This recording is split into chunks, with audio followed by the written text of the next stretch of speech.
नमस्कार, मेरा नाम अनूप नारायण सिंह है और आप बिहारी खबर के डिजिटल प्लेटफॉर्म को देख रहे हैं। बिहार में पछिया हवाओं ने सर्द मौसम को और ज़्यादा सर्द कर दिया है। साथ ही साथ बिहार की राजनीति की गर्माहट मौसम के विपरीत ज़्यादा बढ़ने लगी है और ये गर्माहट बढ़ गई है जीतन राम मांझी, जो बिहार के पूर्व मुख्यमंत्री हैं, उनके एक विवादित बयान को लेकर। जीतन राम मांझी शनिवार को पटना में भूइयां समाज के आयोजित एक कार्यक्रम में मुख्य अतिथि थे।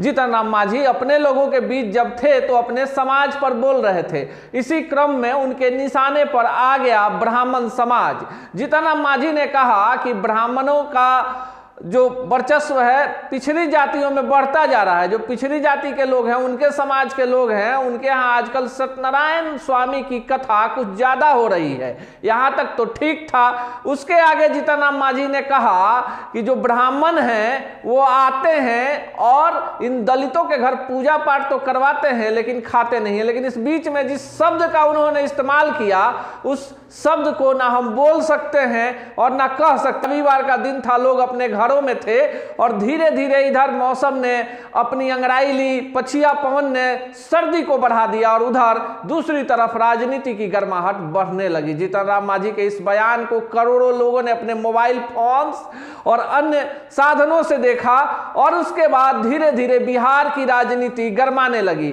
दोपहर होते होते बयानों के बाढ़ आ गए। ब्राह्मण समाज का हर वो नेता सामने आया और उसने जीतन राम मांझी को खरी खोटी सुना दी। इसी बीच जीतन राम मांझी ने आनंद फानंद में अपने आवास पर एक प्रेस वार्ता का आयोजन कर कहा कि उन्होंने ब्राह्मण समाज के प्रति कोई जानबूझकर आपत्तिजनक बयान नहीं दिया है। जिस आपत्तिजनक शब्द का इस्तेमाल उन्होंने ब्राह्मणों के लिए किया है, दरअसल उस शब्द का इस्तेमाल वे अपने समाज के लोगों के लिए करना चाह रहे थे, जो अधार्मिक कार्यों में ज्यादा ध्यान दे रहे हैं। अब शाम होते होते जो ब्राह्मण नेता थे वो कुछ और उग्र हो गए। सबसे पहले बयान आया मिथिलेश तिवारी का, जो बैकुंठपुर से भाजपा के पूर्व विधायक हैं और बिहार प्रदेश भाजपा के उपाध्यक्ष हैं।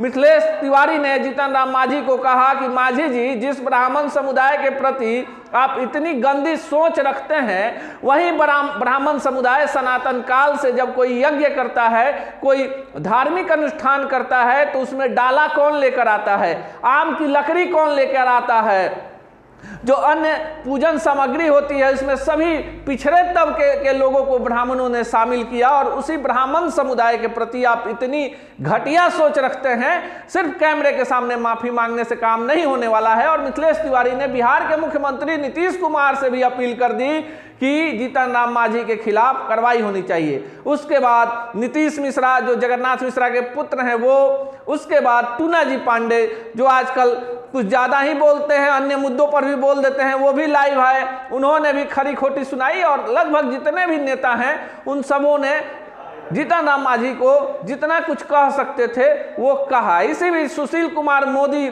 से भी पत्रकारों ने पूछा कि वो अपनी क्या राय रखते हैं, तो सुशील कुमार मोदी ने कहा कि संसदीय जीवन में, राजनीति में इस तरह की बयानबाजियां नहीं होनी चाहिए। अगर जीतन राम मांझी ने ऐसा कहा है तो उन्हें माफी मांगनी चाहिए, इससे समाज में गलत मैसेज जाता है।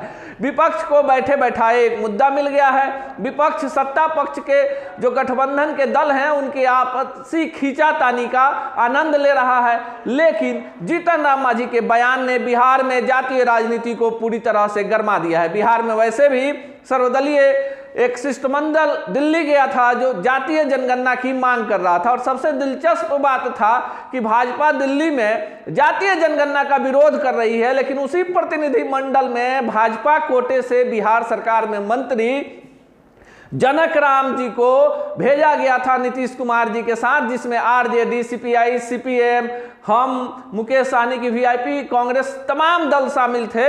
अब क्या कुछ होगा बिहार की राजनीति में ये कहा नहीं जा सकता, लेकिन इस तरह की बयानबाजी बिहार के जातीय गणित को उलझाएगी, दो समुदायों के बीच जो खाई बढ़ी है उसको और ज़्यादा बढ़ाएगी। इस तरह की बयानबाजियों पर रोक लगनी चाहिए। जिसने भी, चाहे वो कोई व्यक्ति हो, इस तरह के अगर बयानों को देता है तो उसके खिलाफ सख्त से सख्त कार्रवाई होनी चाहिए। देखते रहिए बिहारी खबर के डिजिटल प्लेटफॉर्म को।